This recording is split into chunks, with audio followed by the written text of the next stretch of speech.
අපේ බුදුහාමුදුරුවෝ තරම් පින් කඳක් ලෝකේ කොහෙවත් නැහැ.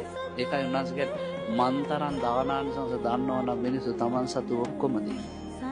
බුදුහාමුදුරුවෝ දන්නවනේ ආනිසංස ඔයත් කැලණි විහාරයට ගිහින් බලන්න මල් ආසනයක් විනාඩි 20න් 20ට ආස්පස් කරද්දී ආයි පිරෙන හැටි. රුවන්වැලි සෑයට ගිහිල්ලා බලන්න කොහොමද බුදුහාමුදුරන්ගේ භාග්‍ය ආයශාද. දලදා වහන්සේව පුද දෙන්න මිනිසුන්ට මුකුත් ගෙනියන්න දුන්නා නම් මාලිගාවේ කොයිතරම් මන් දන්නේ නැහැ මෙහෙම ලංකාවේ මිනිස්සු ගායකව බලන්නවත් ගියේ නැහැ. ක්‍රිකට් ක්‍රීඩකයෝවත් මිනිස්සු උන්මාදයටපත් කරපු ජීවත් වෙලා ඉන්න උන් බලන්න ගියේ නැහැ. හැබැයි පිරිනොම් පාල අවුරුදු 2500කුත් ගිය බුදුහාමුදුරු බලන්න ගියේ. දැක්කද සෙරප්පු කන්දරාව තියලා ඈ සෙරප්පුත් එපා බෑගුත් එපා පර්සුත් එපා බුදුහාමුදුරු දැක්කනේ ඇති.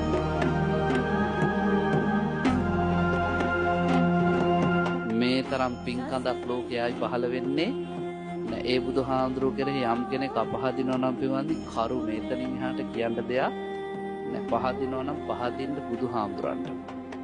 උදේ ඇඳෙන් බිමට බහිද්දී නමෝ බුද්ධාය බුදුහාමුදුරන්ට නමස්කාරම වේවා කියලා පටන් ගන්න. පැන්කෝපේ තියලා පහන පත්තු කළ ජීවිතේ කිරි උතුරනවා වගේ ලැබෙයි. රාත්‍රියට නිින්දට යද්දී බුදුහාමුදුරන්ට නමස්කාර වේවා. එහෙමම යන්නේ. බුදුරජාණන් වහන්සේගේ රූපය හැමතිස්සෙම හිතේ තියාගෙන වැඩ කරන්න. මොකද අපිට ලෝකේ සදාතනික මඟ පෙන්වපු ශාස්ත්‍රවරයා.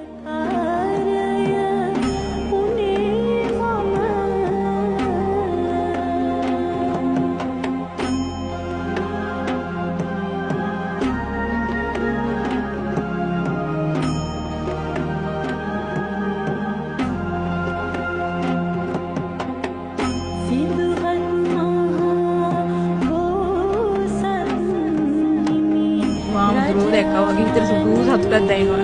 කතා කරගන්න බෑ සතුට වැඩිකමට. අපි බුදුහාමුදුරුවෝ වැඩිචිනා වාගේ අපිට ගොඩාක් සන්තෝෂයි අපිට. සම්මා ජීවමාන බුදුහාමුදුරුවෝ දැක්කා වගේ අපිට සතුටක් තියෙනවා. අපේ සම්බුදුරජාණන් වහන්සේ සාදු සාදු මට දෙනතින් දැක බලා ගැනීමට ලැබුණා. ඒ ධාතුන් වහන්සේලා මම දෙනතින් දැක බලාගත්තා. සාදු සාදු. ඇත්තට කියන්න වචන නැහැ. හරිම සතුටුයි. ඇස්වලට කඳුළු උරනවා.